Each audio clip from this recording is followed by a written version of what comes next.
வணக்கம். நான் உங்கள் அன்பான சயின்டிபிக் வேதிக் அஸ்ட்ராலஜர் அஸ்ட்ரோ அரஞ்சி பேசுகிறேன். நல்லது நினைப்போம், நல்லதே நடக்கும். இப்போ பார்த்தீங்கன்னா சயின்டிபிக் வேதிக் அஸ்ட்ராலஜி முறையில், அறிவியல் சார்ந்த வேத ஜோதிட முறையில் பார்த்தீங்கன்னா, இந்த ஒளி தத்துவம் வந்து நம்மளுடைய பாவ புண்ணிய கர்மாவை இந்த பிறவியில் எப்படி ஒரு தாக்கத்தை கொடுக்குதுங்கிறது நம்ம துல்லியமாக பார்த்துட்டு இருக்கோம்.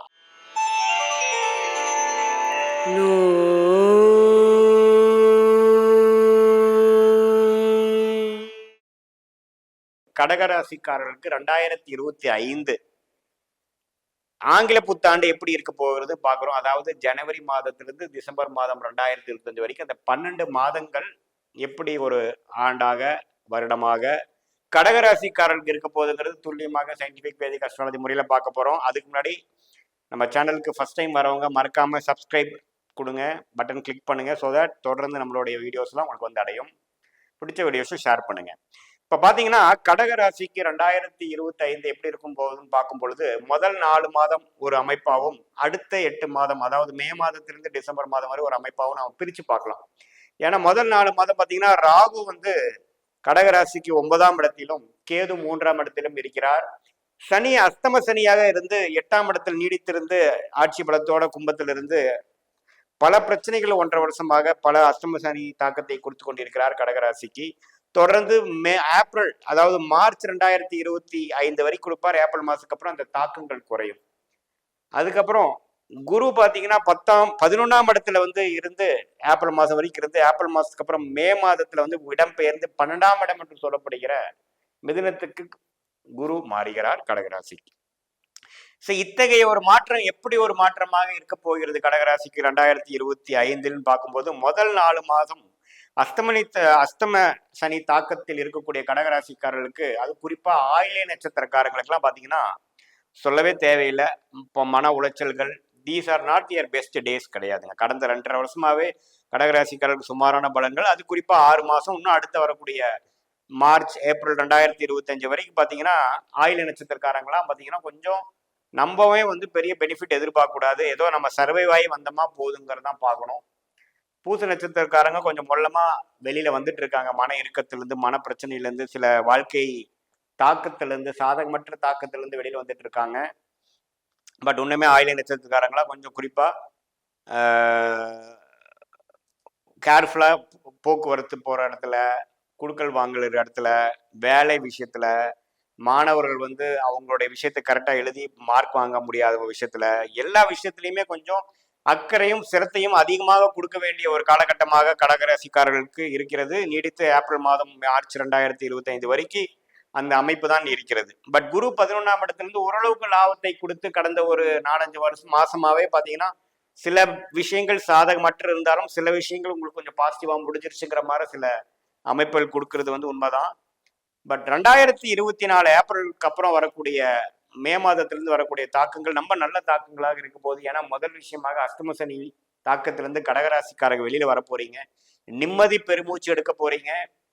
இதுவரை 2-2.5 வருஷமாக இருந்த ஒரு மன உளைச்சல், ஒரு இறுக்கமான ஒரு சூழ்நிலை, சோசியல் லைஃப்ல இருந்து கொஞ்சம் விலகி வந்த ஒரு சூழ்நிலை, மனம் வந்து சந்தோஷமாக இல்லாமல் உடல் ரீதியாக, மன ரீதியாக, உறவுகள் ரீதியாக சில சங்கடங்களை சந்தித்த கடகராசிக்காரர்கள் 2025 மே மாதம் முதல் நல்ல பலன்களை எதிர்பார்த்து இந்த பழைய விஷயங்கள் கடந்து பேக் ஆஃப் த மைண்ட்ல போய் புதிய விஷயங்கள் நோக்கி போகக்கூடிய அமைப்புகள் உண்டு. இந்த படலம் முடிந்துவிடும் என்பதுதான் உண்மை.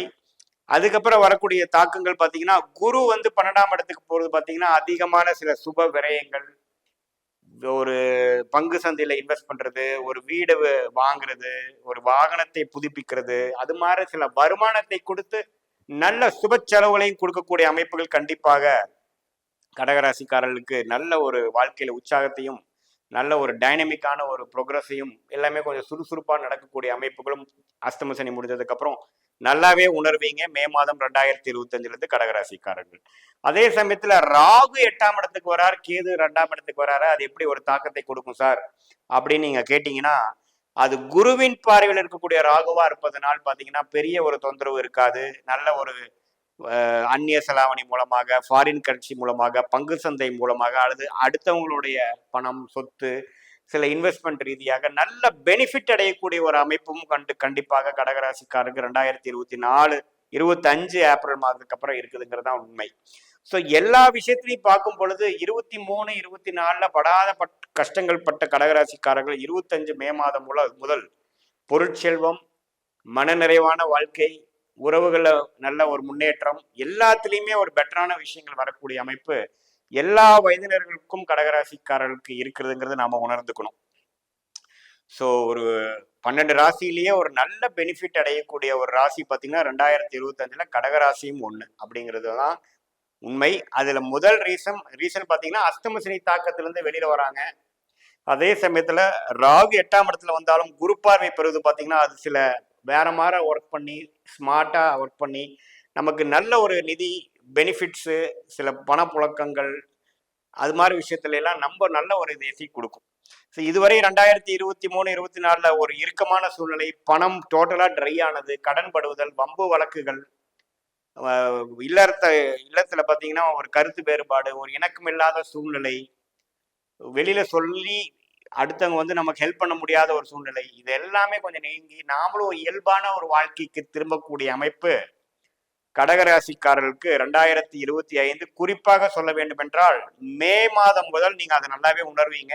அடுத்த 8 மாசத்துக்கு ஒரு அருமையான ஒரு விஷயமாக கடகராசிக்காரர்களுக்கு உண்டு. இதுவரை சுமாராக படித்து கொண்டு இருந்த கடகராசி மாணவர்கள் கொஞ்சம் அடுத்த வருஷத்துலேருந்து அடுத்த அகாடமிக் இயர்லேருந்து கொஞ்சம் உத்வேகமாகவும் கொஞ்சம் நல்ல சிரத்தையாகவும் நல்லா அவங்க என்ன படிக்கணும், எது மாதிரி ஒரு கிளாரிட்டியாக நம்ம போகணும், எந்த மாதிரி கோர்ஸ் எடுக்கணும், இது வரைக்கும் அவங்களுக்கு கிளாரிட்டி இல்லாத விஷயத்துக்கெல்லாம் அடுத்த வருஷம் நல்ல கிளாரிட்டி கிடைக்கக்கூடிய அமைப்பு கடகராசி மாணவர்களுக்கு உண்டு. காம்படிட்டிவ் எக்ஸாம் எழுதி ஒரு அட்டம் 2 அட்டம் எழுதி சக்ஸஸ் ஆக முடியல அப்படிங்கிறவங்களுக்குலாம் அடுத்த வருஷம் நான் சொன்ன காலகட்டத்திலேருந்து நல்ல ஒரு பலாபலன்கள், நல்ல ஒரு ரிசல்ட் கிடைக்கக்கூடிய அமைப்பு கண்டிப்பாக உண்டு.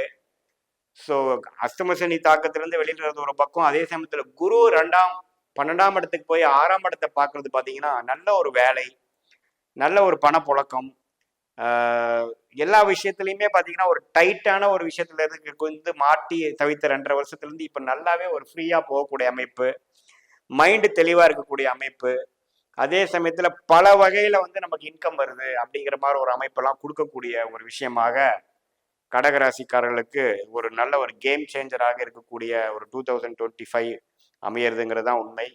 இது ஒரு பொதுவான பலன்களே தவிர உங்களுடைய ஜென்ம ஜாதகத்தில் உங்களுடைய தசாபுக்திகள் எப்படி போய் கொண்டு இருக்கிறதுங்கிறதெல்லாம் வைத்து நல்ல தசைகள், ராஜயோக தசைகள் உங்கள் லக்னத்தை அடிப்படையில் போகும் பட்சத்தில் நான் சொன்ன நல்ல பலன்கள் இன்னுமே நல்லா தூக்கலாக நீங்கள் காண முடியும். அதே சமயத்தில் கொஞ்சம் சாதகமற்ற தசாபுக்தியில் போகும்பொழுது நான் சொன்ன பலாபலன்கள் குறைவாக இருக்கும் என்பதை தெரிந்து கொள்ள வேண்டும். உங்களுடைய பிறந்த தேதி, பிறந்த நேரம், பிறந்த ஊர் கொடுத்து கீழே இருக்கக்கூடிய நம்மளுடைய ஆன்லைன் அப்பாயின்மெண்ட் நம்பர் கான்டாக்ட் பண்ணிங்கன்னா நம்ம ஒரு அப்பாயின்மெண்ட்டில் ஒன்றுமே டீட்டெயில்டாக இமீடியட் ஃபியூச்சர் என்ன, லாங் டேர்ம் ஃபியூச்சர் என்ன, இதுவரை வந்த வாழ்க்கை ஜேர்னி பாத் என்ன, உங்களுடைய மனதில் இருக்கக்கூடிய கேள்விக்கு உங்கள் ஜாதகத்தில் சயின்டிஃபிக் வேதிக் அஸ்ட்ராலஜி முறையில் எத்தகைய ஒரு தாக்கங்கள் இருக்குங்கிறத தெரிந்து நாம உங்களை துல்லியமாக உங்களை கைட் பண்ண முடியும், நல்ல கிளாரிட்டி கொடுக்க முடியுங்கிறத நீங்கள் தெரிஞ்சுக்கலாம். இது ஒரு பொதுவான பலன்களே அப்படிங்கிறத நீங்கள் புரிஞ்சுக்கணும். மீண்டும் மற்றொரு காணொலியில் நாம் சந்திப்போம். நன்றி, வணக்கம்.